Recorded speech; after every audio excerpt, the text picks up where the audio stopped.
Paediatric. കഴിഞ്ഞ 25 വർഷക്കാലമായി paediatric experience ഉള്ള മാഡം 4 വർഷക്കാലമായി SAT ഹോസ്പിറ്റലിൽ സൂപ്രണ്ടായി സേവനം അനുഷ്ഠിച്ചു വരുന്നു. Doctor Bindu S, associate. വളരെ സന്തോഷപൂർവ്വം ഷാനിബ മാഡം നമ്മുടെ കോർഡിനേറ്റർ വിളിച്ചപ്പോൾ എനിക്ക് വരണമെന്ന് തോന്നി.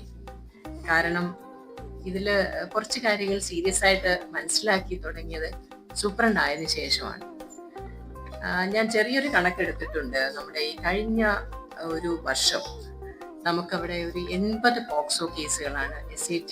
അപ്പൊ നമുക്കറിയാം, അല്ലാതെ നമുക്ക് WNC മറ്റ് സ്ഥലങ്ങളിലോട്ട് പോകുന്നുണ്ടാവും. പക്ഷേ കുട്ടികളും ചെറിയ ഏജ് ഗ്രൂപ്പിലുള്ള കുഞ്ഞുങ്ങളും നമുക്ക് SAT-ലോട്ടായിരിക്കും വരുന്നത്. എനിക്കിന്നിവിടെ സംസാരിക്കാൻ പറഞ്ഞിരിക്കുന്ന വിഷയം ഈ കുട്ടികളുമായിട്ട് ബന്ധപ്പെട്ട് ലൈംഗികമായി പകരുന്ന രോഗങ്ങൾ എന്നുള്ളതിനെ കുറിച്ചാണ്.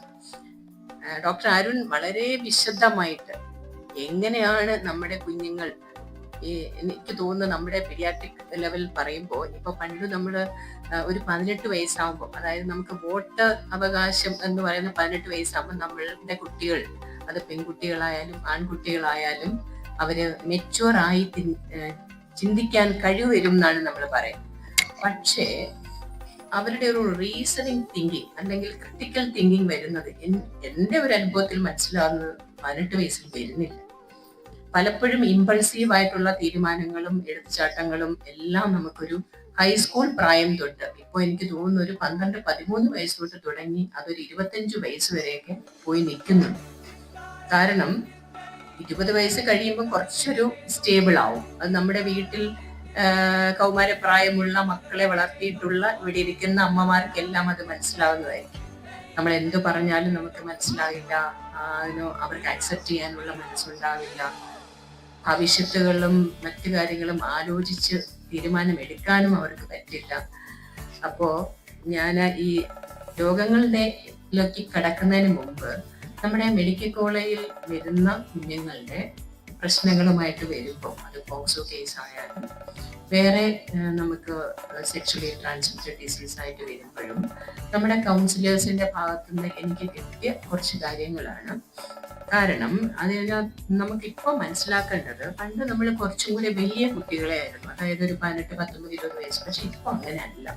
കൊച്ചുമക്കൾ, അതായത് 12, 13 വയസ്സ്, 14 വയസ്സ്, അത്രയും കുഞ്ഞുങ്ങൾ നമ്മുടെ ഈ പല ആപ്പുകൾ, അതായത് സോഷ്യൽ മീഡിയ ആപ്പുകൾ മുഖേന അവർക്കത് ഈ പറയുന്ന കൂട്ടായ്മകൾ, അതായത് ലഹരി മരുന്നുകൾ കിട്ടുന്ന കൂട്ടായ്മകൾ, പാർട്ട്നേഴ്സിനെ കിട്ടുന്ന കൂട്ടായ്മകൾ, അതൊരു വളരെ സീരിയസ് ആയിട്ട് നമ്മുടെ സമൂഹത്തിലും സ്കൂൾ തലത്തിൽ വളരെ ശക്തമായ രീതിയിൽ ഉണ്ട് എന്ന് എൻ്റെ മുമ്പിലിരിക്കുന്ന നമ്മുടെ പെരിഫറിയിൽ നിന്ന് വന്നിരിക്കുന്ന കൗൺസിലേഴ്സ് മനസ്സിലാക്കണം.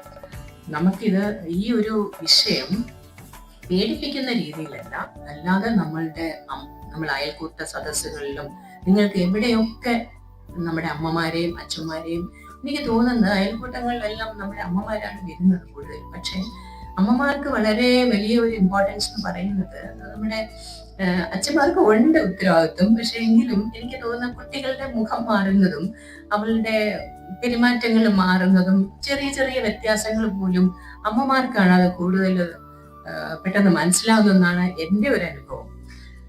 അതുപോലെ മനസ്സിലാവുന്ന ഒരു ആൾക്കാരാണ് അധ്യാപകർ.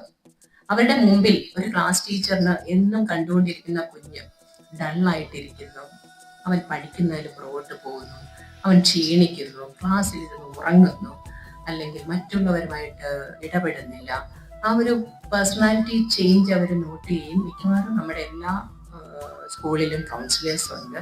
പക്ഷെ പലപ്പോഴും നമുക്ക് ടീച്ചർ ഐഡന്റിഫൈ ചെയ്ത് സമാധാനമായിട്ട് സ്നേഹമായിട്ട് വിളിച്ച് സംസാരിച്ചിട്ട് ആവുമ്പോൾ നമുക്ക് ഈ കൗൺസിലേഴ്സിന്റെ മുമ്പിൽ കൊണ്ടുപോകും. അല്ല, കുഞ്ഞുങ്ങളത് സ്വയം, നമുക്കറിയാമല്ലോ 12, 13 അല്ലെങ്കിൽ 15 വയസ്സുള്ള കുട്ടികൾ, അവരത് സ്വയം മനസ്സിലാക്കി എനിക്ക് കൗൺസിലിംഗ് വേണം, അല്ലെങ്കിൽ എനിക്ക് ഇങ്ങനെ ഒരു ഹെൽപ്പ് വേണം എന്ന് പറഞ്ഞ് അവര് മുന്നോട്ട് വരില്ല.